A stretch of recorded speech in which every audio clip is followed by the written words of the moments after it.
ಹೆಸರು ಐಶ್ವರ್ಯ ಅಂತ. ನಾನ್ ಬಂದಿರೋದು ಗುಲ್ಬರ್ಗ ಡಿಸ್ಟಿಕ್ ತಾಲೂಕ್ ಜವರ್ಗಿ. ನಮ್ದು ಚಿಕ್ಕಹಳ್ಳಿ ಅಂತ, ಚಿಗರಳ್ಳಿ ಅಂತ. ನಾನು ವಾಯ್ಸ್ ಆಫ್ ನೀಡಿ ಫೌಂಡೇಶನ್ಗೆ ಬಂದಿದ್ದೀನಿ. ಅದು ಏನಂದ್ರೆ ನನಗೂ ಕೈ ಪ್ರಾಬ್ಲಮ್ ಇದೆ. ನಾನ್ ಬಂದಿರೋದಂದ್ರೆ ನನ್ಗೆ ಒಂದು ಒಳ್ಳೆ ಕೆಲಸ ಬೇಕು, ನನ್ನ ಫ್ಯಾಮಿಲಿ ಚೆನ್ನಾಗಿ ನೋಡ್ಕೋಬೇಕು ಅನ್ನೋ ಸಲಿಂದ ಬಂದಿರೋದು. ನನ್ಗೆ ವಾಯ್ಸ್ ಆಫ್ ನೀಡಿ ಬಗ್ಗೆ ಒಂದು ತಟ್ಟಕ್ಕೂ ಏನು ಗೊತ್ತಿದ್ದಿದ್ದಿಲ್ಲ. ನಾನು ಪಂಚಾಯತಿಯಲ್ಲಿ ನಮ್ಮ ಸರ್ ವರ್ಕ್ ಮಾಡ್ತಾ ಇದ್ರು. ಅವ್ರಿಗೆ ಅನ್ಕರ ನಾನು BA ಮುಗಿದ್ಬಿಟ್ಟು ಸರ್ ಮನೇಲಿ ಕುಂತಿದ್ದೇನೆ, ನಾನು ಅನ್ಕರ ನಾನು ತುಂಬಾನೇ ಬೇಜಾರಾಗ್ತಿದೆ, ಈ ತರ ಏನೋ ಕೆಲಸ ಇದ್ರೆ ಹೇಳಿ ಅಂತ ಅಂದೆ. ಅವ್ರ ಅನ್ಕರ ಉದ್ಯೋಗ ಮೇಳ ಇದೆ ನೋಡಮ್ಮ ಗುಲ್ಬರ್ಗದಲ್ಲಿ, ಹೋಗಿ ಅಂತಂದ್ರು. ಅಲ್ಲಿ ಹೋಗ್ಬಿಟ್ಟು ಸುಮ್ನೆ ಆ ಕಡೆ ಈ ಕಡೆ ನಿಂತಿದ್ದೆ. ಈರಪ್ಪ ಸರ್ ಅನ್ಕರ ನಾನು ನೋಡ್ಬಿಟ್ಟು ಕರ್ದ್ಬಿಟ್ರು. ಈ ತರ ಇದೆ, ಬರ್ತೀರಾ ಅಂತಂದ್ರು. ಓಕೆ ಸರ್ ಬರ್ತೀನಿ ಅಂತ ಅಂದೆ. ವಾಯ್ಸ್ ಆಫ್ ನೀಡಿ ಫೌಂಡೇಶನ್ ಬಂದ್ಮೇಲೂ ಅಪ್ಪ ಹೆಂಗಿರುತ್ತೆ ಏನ್ ಸುದ್ದಿ, ನನ್ಗೆ ತುಂಬಾನೇ ಭಯ ಆಗ್ತಿದೆ, ಹೆಂಗಿರ್ತಾರ ಜನ ಅಂತ ನಾನ್ ಸ್ಟಾರ್ಟಿಂಗ್ ತುಂಬಾನೇ ಅಂಜಿದ್ದೆ. ಅಂಜನಕರ ಬರ್ತಾ ಬರ್ತಾ ಭಯ ಎಲ್ಲ ಹೋಯ್ತು. ಯಾಕಂದ್ರೆ ಇಲ್ಲಿ ಸರ್ ಮೇಡಮ್ ಅವರು ಸ್ಟ್ರಿಕ್ ಆಗಿರ್ಲಿಲ್ಲ, ಮೇಡಮ್ ಅವ್ರು ಫ್ರೆಂಡ್ಲಿ ಇದ್ರು, ಏನು ಫ್ರೆಂಡ್ಸ್ ಅಂತ ಹೇಳ್ಬೋದು, ಆ ತರ ಇದ್ರು. ಇವಾಗ ವಾಯ್ಸ್ ಆಫ್ ನೀಡಿ ಫೌಂಡೇಶನ್ ಅಲ್ಲಿ ಟ್ರೈನಿಂಗ್ ತಗೊಂಡು ನಾನು ಕೆಲ್ಸಕ್ಕೆ ಹೋಗ್ತಾ ಇದ್ದೇನೆ. ಕೆಲ್ಸಕ್ಕೆ ಹೋಗೋದು ಬಂದ್ಬಿಟ್ಟು BLL ಅಂತ. ಇವಾಗ ಕೆಲಸ ಸಿಕ್ಮೇಲೆ ನನ್ನ ಫ್ಯಾಮಿಲಿ ಚೆನ್ನಾಗಿ ನೋಡ್ಕೋಬೇಕು. ನನ್ನ ಫ್ಯಾಮಿಲಿ ಚೆನ್ನಾಗಿ ನೋಡ್ಕೊಂಡು ನನ್ನ ತಂದೆ ತಾಯಿಗೆ ಒಂದ್ ಸ್ವಲ್ಪ ದುಡ್ಲೆ ಕಳಿಸ್ಬಾರ್ದು. ನಮ್ಮದು ಮನಿ ಪ್ರಾಬ್ಲಮ್ ಇದೆ, ಅಂದ್ರ ಪತ್ರ ಇದೆ, ಮಣ್ಣಿನ ಮನಿ ಇದೆ. ಅದೆಲ್ಲ ಸ್ವಲ್ಪ ಉಳಿಸ್ಬಿಟ್ಟು ಸ್ವಲ್ಪ ಛತ್ತಿನ ತರ ಕಟ್ಬಿಟ್ಟು ಒಂದಿಟ್ಟು ಸಾಲ ಇದೆ, ಅದೊಂದ್ ಸ್ವಲ್ಪ ತೀರ್ಸ್ಬಿಟ್ಟು ನನ್ನ ತಂದೆ ತಾಯಿ ಚೆನ್ನಾಗಿ ನೋಡ್ಕೋಬೇಕನ್ನೋದೇ ನನ್ನ ಮುಂದಿನ ಗುರಿ.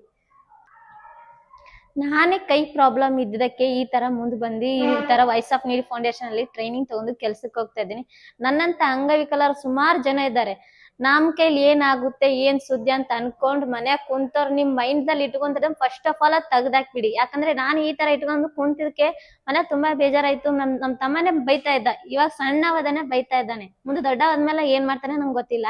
ಅದಕ್ಕೆ ವಾಯ್ಸ್ ಆಫ್ ನೀಡಿ ಫೌಂಡೇಶನ್ ಟ್ರೈನಿಂಗ್ ಬಂದು ಇವಾಗ ನನ್ಕರ ಒಂದ್ ಕಡೆ ಕೆಲ್ಸಕ್ಕೆ ಹೋಗ್ತದೆ. ನೀವು ಬಂದ್ಬಿಟ್ಟು ಟ್ರೈನಿಂಗ್ ತಗೊಂಡು ಕೆಲ್ಸಕ್ಕೆ ಹೋಗಿ. ಯಾಕಂದ್ರೆ ಮುಂದೆ ಯಾರು ಹೆಂಗಿರ್ತಾರ ಅಂತ ಹೇಳಕ್ ಬರ. ನಮ್ ಜೀವನ ಚೆನ್ನಾಗಿ ಎಲ್ಲಿ ತನ ಇರುತ್ತಂದ್ರೆ ತಂದೆ ತಾಯಿ ಇರೋ ತನ ಇಷ್ಟೇ ಚೆನ್ನಾಗಿರುತ್ತೆ, ಮುಂದೆ ಚೆನ್ನಾಗಿರಲ್ಲ. ಯಾಕಂದ್ರೆ ನಾನ್ ಹ್ಯಾಂಡಿಕ್ಯಾಪ್ಟ್ ಅಂಗವಿಕಲ ಆಗಿರೋದ್ರಿಂದ ನಮ್ ಊರಲ್ಲಿ ಯಾರು ಬೈದಿಲ್ಲ, ಓಣೆದಲ್ಲೇ ಬೈದಿರೋದು. ನಿನ್ ಕೈಲಿ ಏನಾಗುತ್ತೆ ಏನ್ ಸುದ್ದಿ, ಈ ತರ ಬೆಂಗಳೂರಿಗೆ ಹೋಗಿದ್ದಾಳೆ ಆ ತರ ಅಂತ ಸುಮಾರು ಹಳ್ಳಿ ಕಡೆ ಹೆಂಗ್ ಬೈದಿರ್ತಾರಂತ ನಿಮ್ಗೆ ಗೊತ್ತು.